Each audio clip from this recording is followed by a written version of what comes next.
Assalamualaikum warahmatullahi wabarakatuh. Halo semuanya, perkenalkan nama aku Anissa Gidatul Izati. Dan di video ini kita akan membahas konsep hati dalam pandangan tiga sufi besar, yaitu yang pertama adalah Imam Al-Ghazali, yang kedua Ibnu Athaillah, dan yang ketiga adalah Ibnu Arabi. Nah, kita akan belajar gimana sih hati bekerja, terus tanda-tanda hati yang sakit itu gimana, serta cara menjaganya agar tetap bersih dan dekat dengan Allah Subhanahu wa Ta'ala. Nah, sebelum itu, hati dalam Islam itu apa sih? Nah, dalam Islam, hati bukan hanya organ dalam tubuh, tetapi pusat spiritual manusia. Nah, hati adalah tempat kita itu merasakan kehadiran Allah dan memahami kebenaran hidup. Nah, jika hati bersih, seseorang akan mudah menerima kebaikan. Sebaliknya, jika hati kotor, seseorang akan sulit membedakan mana yang benar dan mana yang salah. Nah, lalu gimana pandangan para sufi tentang hati? Mari kita bahas satu persatu. Nah, yang pertama adalah konsep hati menurut Imam Al-Ghazali.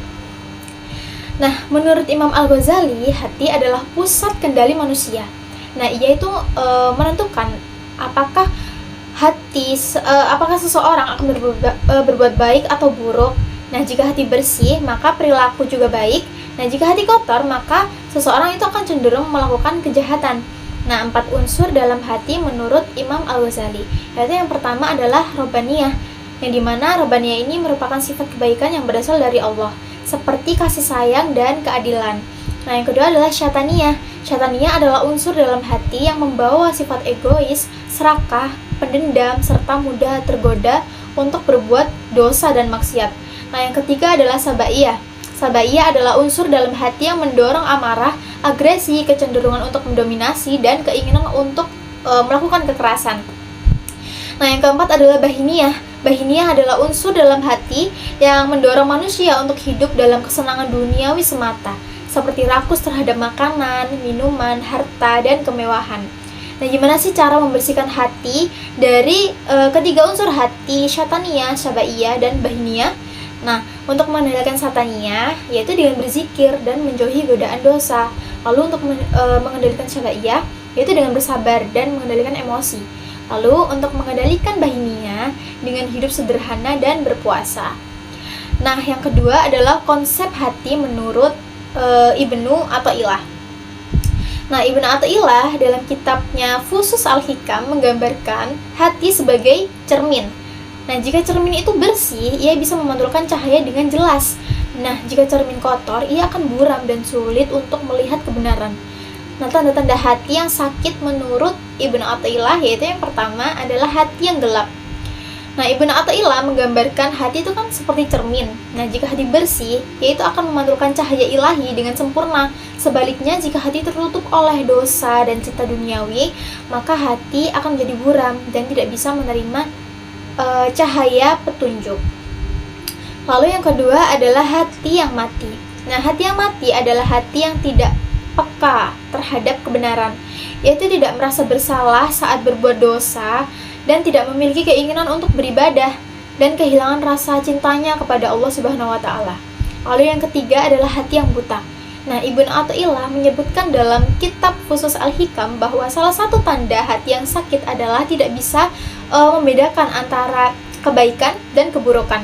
Nah, hati yang buta adalah hati yang kehilangan cahaya petunjuk, sehingga seseorang itu merasa selalu benar dalam kebatilan dan merasa salah dalam kebaikan.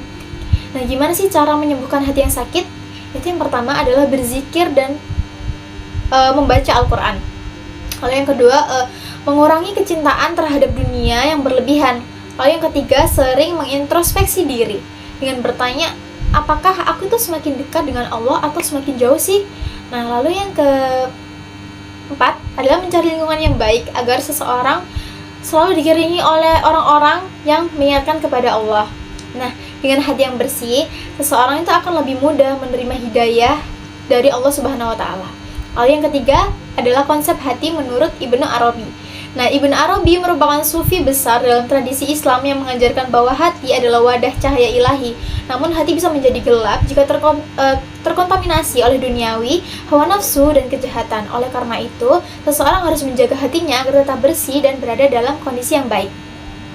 Nah, dalam ajarannya, Ibnu Arabi itu membagi 3 cara utama agar hati itu tetap berada dalam keadaan baik. Yaitu yang pertama, adalah berzikir. Nah, dengan zikir kita itu akan senantiasa mengingat Allah, dan dengan begitu kita itu akan selalu bersih dan tenang. Lalu muraqabah, mengawasi diri dari hawa nafsu, agar tidak terjerumus dalam kesalahan dan godaan nafsu. Nah, Ibnu Arabi menekankan bahwa seseorang harus selalu sadar bahwa Allah itu mengawasi setiap perbuatannya.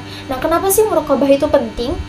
Karena dengan muraqabah dapat membantu seseorang menghindari dosa. Karena ia itu sadar bahwa Allah itu selalu melihat perbuatannya, lalu menjadikan hati itu jadi lebih disiplin dan fokus kepada akhirat. Lalu membantu seseorang tetap istiqomah dalam ibadah dan kebaikan.